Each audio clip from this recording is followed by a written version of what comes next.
Hey everyone, my name is Gavin. I'm here with Tiffany Gruenberg, and today we're going to be covering final expense sales and why they're so important. So thanks for getting with me here, Tiffany. Final expense sales, they should be a staple of every agent's business, and there's several reasons why. First and foremost, the leads are in abundance. We've got, anyone between the age of 50 and 85 qualifies. They just have to have some sort of social media. Facebook is probably the most popular, but the leads are in abundance. And for new agents coming on board, and all agents as a matter of fact, it's a great way to fill up your afternoons, because if you're running life leads, a lot of those people are working. They're going to be tied up in the days, more available in the evenings. And final expense leads are a great way to fill your schedule during the afternoons when other people might be working. But to me, when you have new agents starting off, I think it's the best way. It should be your first appointment to get to, because we have so many people that are coming from backgrounds that are not involved in sales. And so going to somebody's house and presenting something to them is going to be something a little bit foreign to them. They're going to be swimming a little bit. And to make that, and the final expense sale, I believe, is the easiest one out there, because there's no confusion on why you're there. Exactly. We all know that we're all going to die at some point. Yep. And there's costs associated with that. And so our final expense leads are just people who are reaching out to get information on eliminating that financial burden on others and taking those costs through small incremental payments. And so the key to final expense and the key to all of your first appointments is developing some sort of structure in the home. So I know Tiffany's had great success with her final expense sales. So Tiffany, what are some of the things that you focus on once you get into the home in your final expense sales? Well, I think, John pointing out just simple facts about the final expense sales and in your business was key, because you can see those clients at times where, again, you can't see just a traditional life insurance sale, because a lot of them are retired. Yep. So you have more availability there. And another key factor is that you're working with people that have a much more fixed budget typically when you're working with final expense. So most of the time, as long as you're understanding that your clients need structure, they want to know, like you said, they do know why you're coming. So just giving them a little bit more structure and explaining to them how the process works is typically how I run a final expense appointment. So when I go in to sit down with a family, I'll typically, introduce myself, go through, find a commonality. I think that's really important. If you sit down, pull out your financial inventory and just start staring them and drilling them with questions, that's a problem. So I find myself warming up through the financial inventory, find that commonality right away. And then I like to tell them exactly how this is going to work. I'll say, John and Mary, thank you so much for meeting with me today. I want you to know we do have a couple of goals, and those are to make sure that, when one or both of you pass, and I typically say when first, and then I correct myself, to make sure that they heard it. It's a when, not an if. Yeah. So I make sure that they understand it's a when you pass, not an if, because, if all of us had expirations on our foreheads, this would be a lot easier. Unfortunately, we don't. They laugh. It's a good time. And then I continue down that path and say, we want to make sure that we find something, number one, that fits your budget.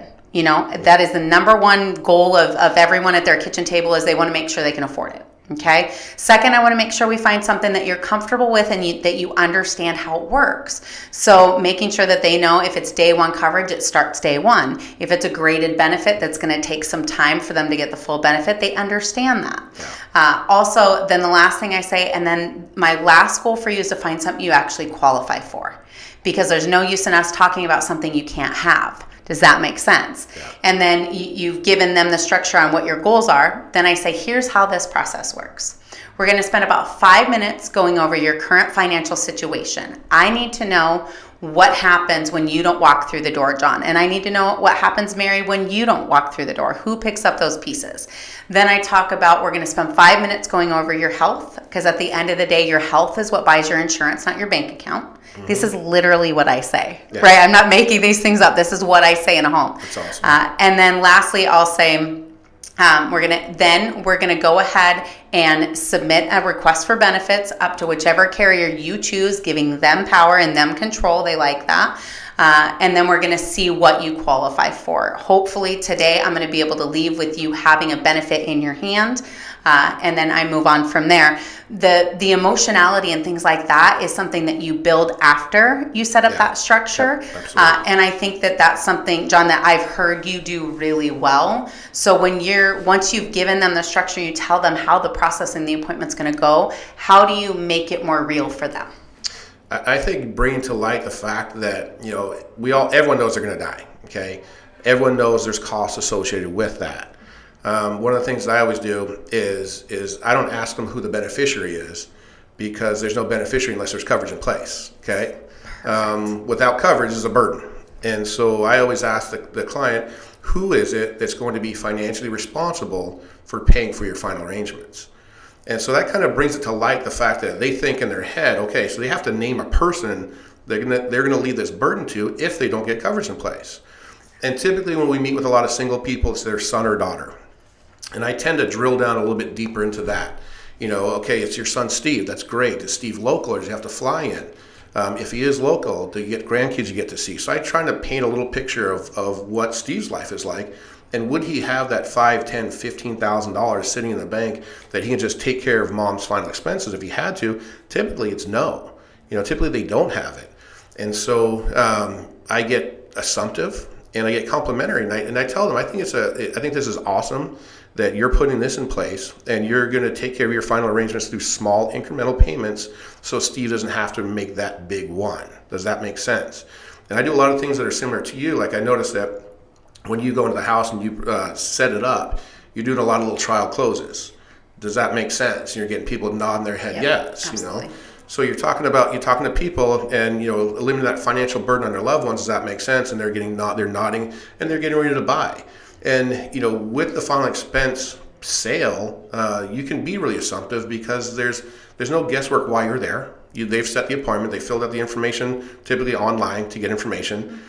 They set the appointment with you. You came over, and then the rest of it is just a matter of finding something that fits within their needs, their budget, and satisfy their needs. And so that's why I think it's such a great option for new agents to get out there, because your first couple of appointments, you're sort of swimming out there. And this kind of takes the guesswork out of it and makes it pretty easy. And you can bring that emotionality out of it by identifying who is it that this financial burden is going to be left to if you don't have the coverage in place. Exactly. And I think what happens a lot of times with new agents when they go in and they want to start with a final expense sale, the biggest thing that we found is it really does just work out into helping people understand what that picture looks like. And that's what John was just saying. Yep. You paint that picture. You use the terms burden. Right? Because it's so much easier, and I'll say this, John and Mary, it's so much easier to write a $24 a month check than it is to write a $2,500 check or a $5,000 check. Yeah. Wouldn't you agree? Again, using those trial closes all the way through the process. What we find with new agents, and John, you and I have had conversations about our new agents with this, is there's not a lot of good questions asked. Yeah. We tend to go in and want to get the nitty gritty and get the prescriptions and things like that. However, the reality of a final expense appointment is they already know they need life insurance. Yes. They need a burial plan. So you're kind of beating the dead horse when you just go down the financial inventory and you don't start asking questions like that, because people want to be confident that they've made a good decision. The final expense, these are people that have been around for a minute, yes, right? Yes. They've been, they're a little jaded about you being there. Insurance sometimes has a negative connotation for them. And you have to be the person that does the best job explaining to them what they do qualify for. Mm-hmm. You have to be very open and honest with them and ask their permission to do so. Do I have your permission to be completely honest with you? Or do I have your permission to talk to you like you were my parents? Yep. I use that one all the time. And because they don't know what they qualify for. And a lot of people were like, well, I want $50,000, but I want to be cremated. Yeah. Right? And yes. Why do you need that? Yeah. And I typically like to give 3 choices. I know you do that too, right? 3 different choices, but only one carrier. Yeah. Right? Definitely. Can you explain why we do that? because we do the shopping for you, and we're going to show you their best option. And the last thing we want to do is confuse people, because confused people do nothing. So it's okay to fluctuate between the coverage amount and finding the right price point for you, but you definitely don't want to cross over and show different products or different carriers, because then they have something to think about. Okay? And the last thing we want to do is leave a house with somebody that wants to think about something, because we all know, and I've said this in plenty of houses, if I leave here today, we're never going to see each other again. Okay? 100%. That is 100% fact. Yeah. And the one thing about final expense sales is that we're dealing with seniors, and there's a sense of mortality, because they're getting up there, 20, 30 years old. They don't think they're ever going to die. 60, 70-year-old, they know they're going to. Yep. We just don't know when. And so there is a little bit more of a sense of urgency. You can take that off the table if you want to think about it, because, if you do leave, they don't have that coverage in place, then they do ultimately leave that burden to somebody else. But the sales that we do for final expense tend to be, mid-price sales that are affordable, because like you said, they have that fixed budget, they know what's coming in every month, and they stay on the books. The persistency, the amount of policies that actually stays on the books is pretty high, because they know if they cancel it, then that burden gets left to their loved ones. This is their last chance. So, it's a great tool to have. Final expense, like I said, is going to be a great tool to have for every agent out there. And do you want to recap what we just talked about? Yeah, I think that the biggest thing about final expense, it's just really simple. And that's the thing. It's so simple. We try to convolute it when we first start, and I think that's as a brand new agent, guys, this is that 90-day boot camp, right? We want you to get great in 90 days. Final expense is how to do it. You focus on the fact that these are instant leads. You can get them right away. These are people expecting to hear from you. They're looking for a benefit because they know they are closer to, heading on upstairs or whichever direction they're going, right? So it's just part of this business that creates the most capital the most quickly in your business as well, because you're going to place a product, sit down with a family who knows they need life insurance, right? You're not going to sit down with a 75-year-old who thinks it's free, because they've been there, right? Nothing's free. And you're going to be able to just work with them to find the benefit that makes sense, the one that they qualify for, and then the one that actually gets placed. Yep. Right? So it just puts you in the best position to win when you're running final expense appointments. Again, natural close, everything just works out. And at that point, you're literally just finding all of the things that make sense for them. So I think that's what we have for final expense. Thanks, everyone. Thank you.